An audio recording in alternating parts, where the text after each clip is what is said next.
I feel like I knew about 5 characters in Search of an Exit before I even formally got into the Twilight Zone. Maybe it aired on TV when I was really young and I caught a glimpse of it, or maybe I saw it homaged somewhere or advertised for one of the marathons that happened. Not sure where or how I became aware of this episode, but I do really like it. Rewatching it again for this video brought back vague memories, and there's just something about it that makes this simple story special. An army major awakens to find himself trapped inside a large metal barrel. He has no memory of who he is or where he's at, and sees that 4 other people are trapped inside with him. A clown, ballet dancer, hobo, and bagpiper also occupy the space and have the same amnesia. None of the characters can feel hunger, thirst, or temperature, but they can experience pain. They hypothesize that maybe they're in hell. The other 4 have been stuck a long time and have given up trying to get out, but the Major is desperate to escape and tries to come up with plans to do so. Inspiring most of the others, minus the clown, the group decides to stand on each other's shoulders so one of them can hop over the top. The thought is that if one of them can get out, they all can get out. This was a Rod Serling script based on a short story called The Depository by Marvin Peddle. Its title is supposedly taken from Luigi Pirandello's Italian play 6 Characters in Search of an Author. The episode features some great back and forth from the characters, especially the Major and the clown, but its odd premise, bizarre twist, and focus on suffering, hope, resignation to the inevitable, and more make it a fascinating watch. This was Lamont Johnson's second directing job in the Zone, and it made him 2 for 2 following the tremendous installment, The Shelter, from earlier in Season 3. He called this his favorite episode, and his work in theater ended up coming in handy with this kind of stage set. The claustrophobic story called for only one peculiar set to take up most of the runtime. 2 large aluminum cylinders were built for different portions of the episode. The first was a stationary vertical version, and the second was constructed to be moved horizontally or at an angle. For the scenes that featured the characters stacked on top of each other, it was tipped to a 45-degree angle with a mattress placed on the ground in case anyone slipped off. They could have easily cheated this to be shot on the ground, but I'm glad they didn't do that. You could feel at least some of the weight bearing was authentic, and that added to the peril of these sequences in the show. The lighting was all set up indirectly, which means that no lights were aimed at the set. Instead, they were reflected off other surfaces to illuminate the scenes. This way, it didn't cause too much of a shine on the metal walls. It works well, as the interior of the barrel was still in a dramatic half shadow that created some depth in the small space. The acting here is the main showcase, as the performers range from manic to apathetic to childlike and more. All these characters have well-defined personalities and play off each other in a way that's intriguing to watch.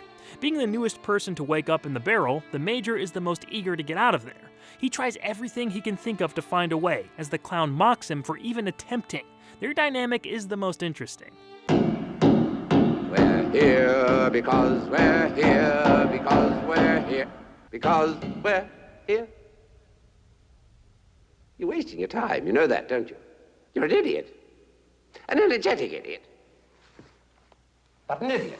Murray Matheson steals the show in this part. He's by far the most charismatic and entertaining, while also representing the lack of meaning to their existence. Why not be a fool? It doesn't matter from his perspective. He's only playing the role he found himself in. I assure you that though I may wear the costume of a clown, I have no recollection whatsoever of having been one. The hobo and bagpiper are fine, but aren't given much to do. However, the ballet dancer, played by Susan Harrison, has a very idiosyncratic, almost innocent personality. We don't know who we are. We don't know where we are. Each of us woke up one moment, and here we were in the darkness. She's got a, Catwoman thing going on. Her look and delivery is so strange, but she does come to legitimately believe in the Major and his hope for escape. She admires his courage and resolve. Perhaps the ballet dancer represents the simple, undying aspiration that things will get better, while the Major embodies the will to do something about one's unfortunate circumstances. She also brings up an interesting idea at one point. Perhaps that's who we are. The unloved. We must have names. We're people. And that means we belong somewhere. There must be others who care about us. In some circles, hell can be described as the absence of love. That sure does fit some of this story by the end. On a funny side note, the actor who plays the Major, Bill Windham, said in his Blu-ray commentary track that he and Susan Harrison were arguing the entire time over who should get top billing in the episode. Apparently, Harrison won out, which is odd considering the Major seems to be the clear main character. Windham came back to the Twilight Zone one more time in Season 4's hour-long episode, Miniature, that time without the fake mustache.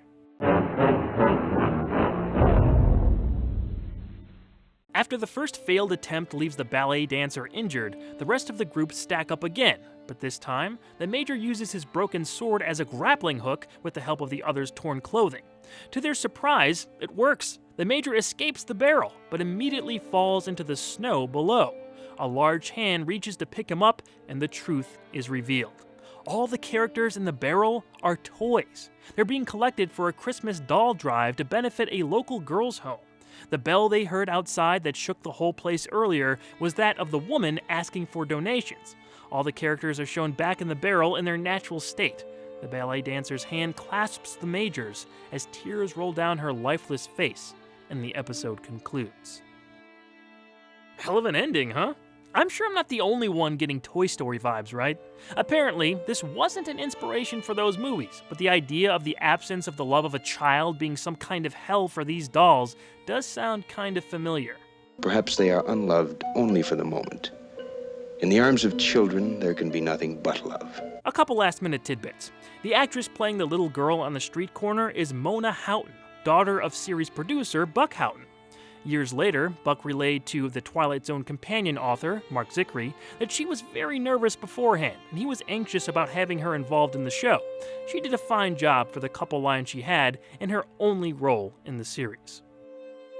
The figures of the characters shown at the end were life-size copies of the actors. This was accomplished by making life masks of each one and painting them with the appropriate look.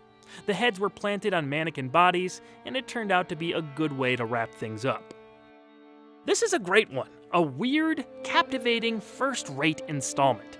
Its legacy was felt long after it aired, as it was supposedly the inspiration for the 1997 movie Cube and was homaged in the Felicity episode Help for the Lovelorn, which just so happened to be directed by none other than Lamont Johnson. So you see, no need to find an exit. These 5 characters can entertain you for multiple viewings inside that one giant barrel that is the Twilight Zone.